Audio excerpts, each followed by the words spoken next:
Olá pessoal, bem-vindos à nossa nova aula aí sobre Panartrópoda e agora a gente fala sobre um panorama geral de Panartrópoda e depois a gente fala sobre alguns grupos. Eu vou falar sobre Unicófora, depois Tardígrada, depois uma ideia geral sobre artrópodas, tá bom? Beleza. Panartrópoda surge aí nos mares do Pré-Cambriano, aproximadamente aí 600 mil milhões de anos atrás, né? Então, se a gente pega essa tabela aqui ah, das eras geológicas, a gente vai ver aqui o Cambriano aí começando, né?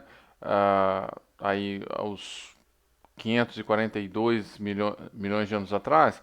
Então, né, finalzinho do Pré-Cambriano, a gente vai ter o surgimento aí de Panartrópoda, né? Então, com vários organismos diferentes e hoje, né, os organismos bem distintos do que surgiram lá naquela época. Mas aí, quando a gente chega aí no período aí cambriano, a gente tem uma explosão de vida, uma explosão de diversidade de vida, vários organismos diferentes surgindo para o registro fóssil e para os registros que a gente tem aqui. Hoje o que a gente tem tem organismos bem diferentes e com uma grande variação de tamanho, né? Então, só pegar os exemplos que a gente tem hoje, por exemplo, a Vespa Tinkerbell nana é uma vespa com 250 micrômetros de tamanho, né?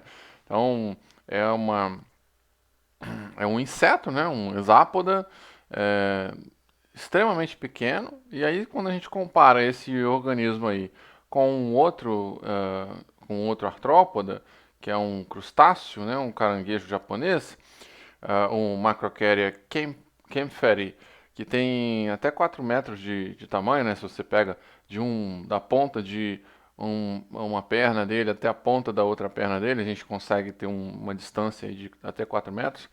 A gente vê uma diferença gigantesca aí de tamanho, né? Então, cerca de algumas milhões de vezes o tamanho em termos de amplitude de um organismo para outro. E a gente vai ter uma diversidade muito grande desses animais, né, de Panartrópoda, né? Então, se a gente pega Panartrópoda e divide entre os três grupos principais, a gente vai ter os onicóforos, tardígrados e os artrópodes, né? Então, artrópodes de longe vão ser os grupos mais diversos aí que a gente vai ter, com mais de 1 milhão de espécies e formas bem diferentes umas das outras. Ah, e aí, alguns exemplos aqui, a gente tem vésperas, né, que são himenóptera, a gente tem díptera, né, que são a mosquinha, essa mosca comum, né, a mosca doméstica, a gente tem as efeméridas, né, efemeróptera, tem os coleópteras, tem colêmbula, tem vários organismos diferentes aqui, né. Nos tardígrados a gente vai ter já uma diversidade bem menor de espécies, que são aí cerca aí de 1.200 espécies descritas. Obviamente tem mais espécies para serem descritas, mas são essas aqui. Esses organismos são bem diminutos, bem reduzidos em tamanho, né? Mas já tem uma expressividade boa. E a gente tem também aí os onicóforos. Onicóforos, esses bichos bem bonitões, né?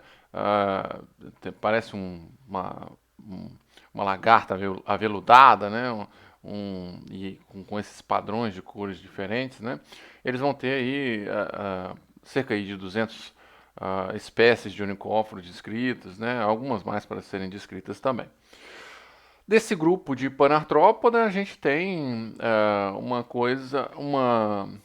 um relacionamento, né, que não tinha sido muito discutido há bastante tempo, né? A gente já partia do pressuposto que tardígrada era irmão de artrópoda e artrópoda e tardígrada eram irmão de onicófora, né? Esse clado, né, é um clado que aparece repetidas vezes, aí também relacionado também à presença de cutícula na parede do corpo, também tem uma associação também do processo de mudas, né? Então, um processo de equidise, né, que esses organismos também fazem. Então esse clado é um clado que não tem muita discussão que ele é um clado monofilético. Agora as relações entre eles, né, Onychophora, tardígrade e artrópoda, elas deram uma mudada recentemente, né? Antigamente, pela, pela possibilidade, pela situação, né, de tardígrada ter uma perda de musculatura circular, ter musculatura intrínseca em seus apêndices, e algumas outras características, a gente acabava agrupando tardígrada e artrópode junto, né?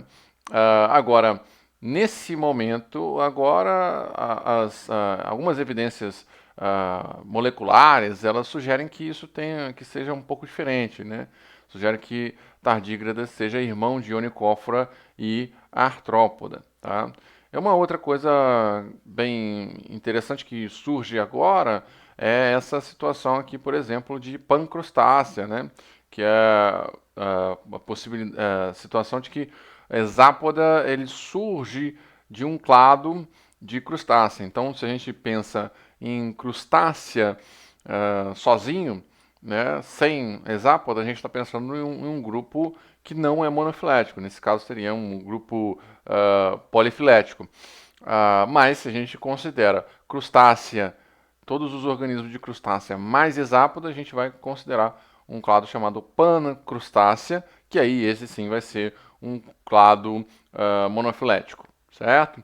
Tá? Então é mais ou menos esse um quadro geral aí de Panartrópoda e para a gente ter uma noção de como que está organizado esses grupos aí. Então eu vou fechar esse vídeo, um vídeo curtinho, só para a gente ter essa noção de Panartrópoda e aí depois eu continuo falando sobre Onychophora com vocês, tá bom? Até lá!